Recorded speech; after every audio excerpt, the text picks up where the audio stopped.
নমস্কার বন্ধুরা, মিনু ছোট রান্নাঘরে সকলকে জানাই স্বাগত। আজ আমি বানাবো নবরত্ন কোরমা। তো এটা তো সবাই মোটামুটি খেয়ে থাকেন, বানিয়েও থাকেন, জানেন এটার স্বাদ কেমন, বলে বোঝানোর অপেক্ষা রাখে না। নবরত্ন কোরমা বানানোর জন্য কি কি নিয়েছি সেটা আপনাদেরকে অবশ্যই দেখিয়ে দেব। নবরত্ন কোরমা বানাবো তার জন্য এখানে 9 রকমের সবজি আমি নিয়েছি। এখানে নিয়েছি ফুলকপি, শিম, ওলকপি এইরকমভাবে পাতলা করে ছোট ছোট করে কেটে নিয়েছি। এখানে আছে বিনস, গাজর, ক্যাপসিকাম, আলু, আর আছে টমেটো আর কড়াইশুঁটি। সব রকম সবজিগুলো কিন্তু আমি একইভাবে কেটেছি, একটা লম্বা একটা চৌকো এইভাবে কাটিনি। যে কোনো রেসিপি বানানোর জন্য সবজিগুলো কিন্তু কাটাটা ঠিকঠাক হতে হবে, তাহলে কিন্তু দেখতেও সুন্দর লাগে। যে কোনো উৎসব অনুষ্ঠানেই দেখবেন সবার বাড়িতে প্রায় সময় এইরকম রেসিপিটা করে থাকে। এটা আঁশ নিরামিষ ভাবেই করা যায়, তো আমি আজকে সম্পূর্ণ নিরামিষভাবেই বানাবো। নবরত্ন কোরমা বানানোর জন্য একটা স্পেশাল মশলা বানাবো। এখানে নিয়েছি শুকনো লঙ্কা, গোটা জিরে, আর দারচিনি, লবঙ্গ, এলাচ, আর একটা হচ্ছে জায়ফল। এইটাকে শুকনো খোলায় ভেজে গুঁড়ো করে নেব। নবরত্ন কোরমার জন্য আরও একটা আমাকে মশলা তৈরি করতে হবে। এখানে নিয়েছি পরিমাণ মতো কাজু বাদাম, 4 মগজ, আর 1 চামচ পোস্ত। এটাকেও সুন্দর করে আমি ব্লেন্ড করে নেব। শুকনো খোলায় নেড়ে ভেজে নিয়ে তারপর গুঁড়ো করে নেব। মশলাটা ভাজা হয়ে গেছে, নামিয়ে নেব। খুব বেশিক্ষণ ভাজার দরকার নেই। দিয়ে দেব সাদা তেল।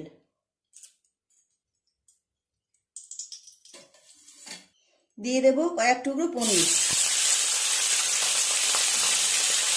পনিরটা একটু হালকা করে ভেজে নেব, খুব বেশি ভাজার দরকার নেই। হালকা করে পনিরটা ভেজে নিয়েছি, তুলে নেব।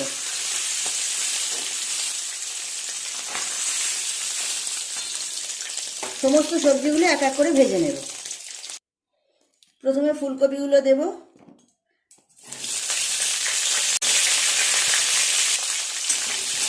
নবরত্ন কোরমা বানানোর জন্য কিন্তু শীতকালটাই আদর্শ সময়। এই সময় সব রকম সবজি পাওয়া যায়, একদম টাটকা টাটকা সবজি বাজারে ভর্তি থাকে। এক এক করে সমস্ত সবজিগুলো ভেজে নেব। কপিগুলো ততক্ষণ ভাজা হোক, আমি ভাজা মশলাটা ঠান্ডা হয়ে গেছে, গুঁড়ো করে নেব। আর কাজু বাদাম, 4 মগজ আর পোস্তটাও পেস্ট করে নেব। ফুলকপিগুলো মোটামুটি ভাজা হয়ে গেছে। এর মধ্যে গাজর, আলু, বিনস, ওলকপিগুলো সব দিয়ে দেব।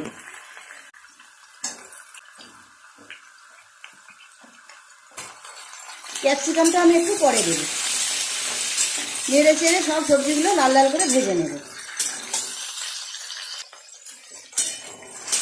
সবজিগুলো নেড়ে চেড়ে খুব ভালো করে ভেজে নিয়েছি।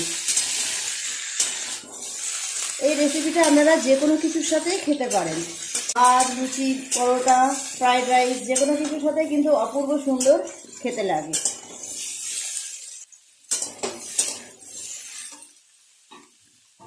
দিয়ে দেব কেটে রাখা ক্যাপসিকাম। ক্যাপসিকামগুলো প্রথম থেকে দিলে একটু গলে যায় বেশি, সেই জন্য একটু পরে দিলাম। দিয়ে দেব টমেটো আর কড়াইশুঁটি। আমি কিন্তু এখানে 9 রকম সবজিই নিয়েছি। সমস্ত সবজিগুলো আরেকটু এইভাবে নেড়ে চেড়ে নেব। নবরত্ন কোরমা কিন্তু সাদা সাদা দেখতে হয়, সেই জন্য আমি এখানে কোনো রকম গুঁড়ো হলুদ ব্যবহার করছি না। আপনারা চাইলে হালকা করে একটু দিতে পারেন হলুদ গুঁড়ো। সমস্ত সবজি খুব ভালো করে ভেজে নিয়েছি। এর মধ্যে দিয়ে দেব আদা আর কাঁচা লঙ্কা বাটা। 3টে কাঁচা লঙ্কার 1 ইঞ্চি আদা আমি বেটে রেখেছি, দিয়ে দিলাম।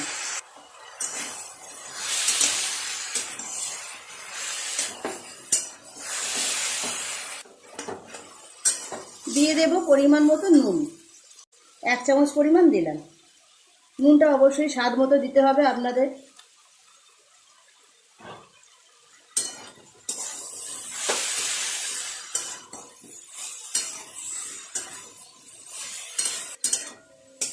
আদা কাঁচা লঙ্কা বাটা দিয়ে আরও 2-3 মিনিট এইভাবে নেড়ে নিয়েছি। এবার দিয়ে দেব ভেজে গুঁড়ো করে রাখা মশলাটা। এর মধ্যে আলাদা করে আর অন্য কোনো মশলা দেওয়ার দরকার নেই। 1.5 চামচ পরিমাণ দিলাম। দিয়ে দেব 1/2 চামচেরও কম ধনের গুঁড়ো। আমি যেহেতু গোটা মশলাটা ভাজার সময় গোটা ধনে দিইনি, তাই অল্প একটু ধনের গুঁড়ো দিয়ে দিলাম। খুব ভালো করে আবারও সমস্ত সবজির সাথে মশলাটাকে এইভাবে একটু কষিয়ে নিতে হবে।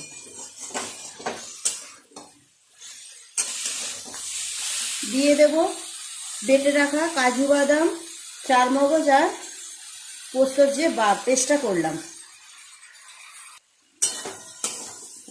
খুব ভালো করে সমস্ত কিছু একটু এভাবে মিশিয়ে নেব।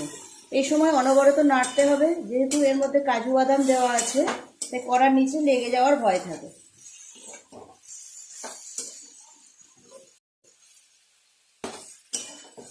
নরকম সবজি দিয়ে রান্না করা হয় বলেই কিন্তু এর নাম হয়েছে নবরত্ন। এটা যেহেতু সম্পূর্ণ নিরামিষ রেসিপি বানাচ্ছি আমি, একটু মিষ্টি দিলে খেতে ভালো লাগবে। দিয়ে দেব এই ছোট চামচে 2 চামচ চিনি।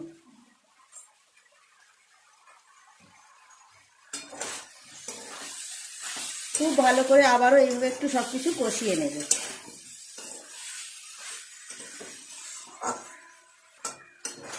খুব ভালো করে 5-6 মিনিট সময় নিয়ে সমস্ত মশলার সাথে সবজিগুলোকে কষিয়ে নিয়েছি। দিয়ে দেব মশলার জার ধুয়ে রাখা জল অল্প একটু।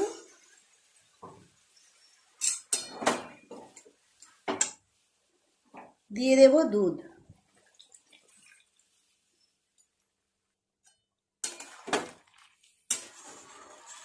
সমস্ত কিছুর সাথে একটু ভালো করে মিশিয়ে নেব, নিয়ে চাপা দিয়ে দেব সবজিগুলো সিদ্ধ হওয়ার জন্য। এই রেসিপিটা কিন্তু একটু গায়ে গায়ে হবে, খুব বেশি পাতলা ভালো লাগবে না। চাপা দিয়ে দেব। 10 মিনিটের জন্য এইভাবে চাপা দিয়ে সবজিগুলোকে সিদ্ধ করে নেব। মিনিট 10 এইভাবে ঢাকা দিয়ে সবজিটাকে সিদ্ধ করে নিলাম। মাঝে একবার ঢাকা খুলে আমি সবজিটা নেড়েও দিয়েছিলাম।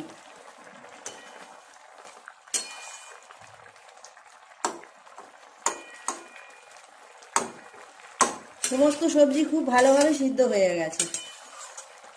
দিয়ে দেব ভেজে রাখা পনিরের টুকরোগুলো।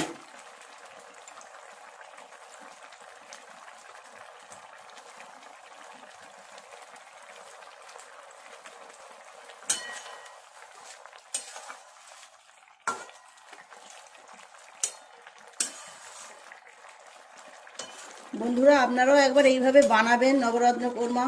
অপূর্ব সুন্দর স্বাদ হয়, যে খাবে সেই কিন্তু খুশি হবে। যে কোনো কিছুর সাথে আপনারা এটা সার্ভ করতে পারবেন।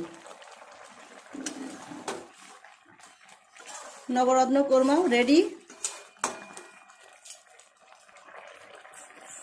ওপর থেকে একটু কাসুরি মেথি ছড়িয়ে নামিয়ে নেব। ড্রাই রোস্ট করে রাখা কাসুরি মেথি।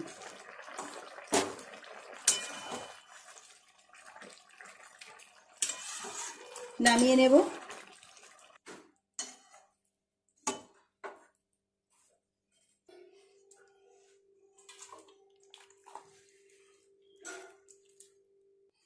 তৈরি হয়ে গেল আজকে আমার দারুণ স্বাদের নবরত্ন কোরমা। কেমন দেখতে লাগছে দেখুন বন্ধুরা।